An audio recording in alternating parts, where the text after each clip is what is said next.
لو أنا فزت عليك الحين وحكمتك ماذا؟ ما تقدريش تفوزي. ليش؟ كل شيء بيد الله سبحانه وتعالى، الله قادر. لا، لأنه وجهك طويل، وجهك زي رمضان الظهر، طويل وملل. تعيب على خلقة الله؟ هذا الجمال كله ما شاء الله، هذا الجمال الطبيعي.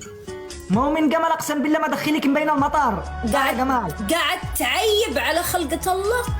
شايف وجهك انت؟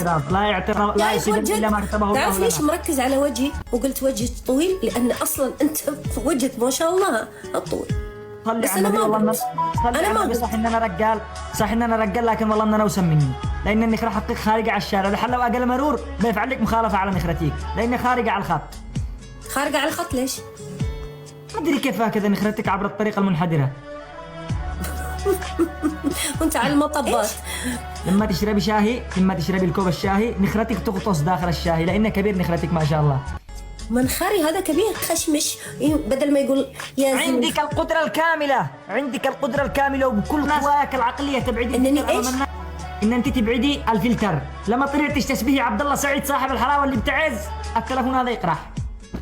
الفلتر هذا بس حاطه مكياج بس. ما هو من ميك، اقسم بالله انت زي العمارة كلك رنج.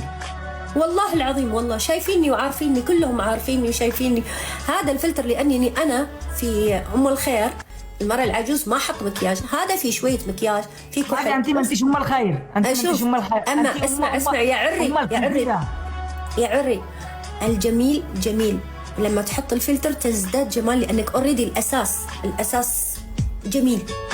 انت ليش غيران من مرة؟ ما اناش غيران، مو ما غيران، اقسم بالله انت زي وجهك زي ورا التلفزيون كله غيراك. ما هو تقولوا لي لا تغلط على وجهي هذا خلقه رب العالمين من اجمل الوجوه. وجهك غلط كله، بس انا ما عادش يعني انا ما تنمرش عليك، لانك قنتي يعني كلك وجهك يشرح.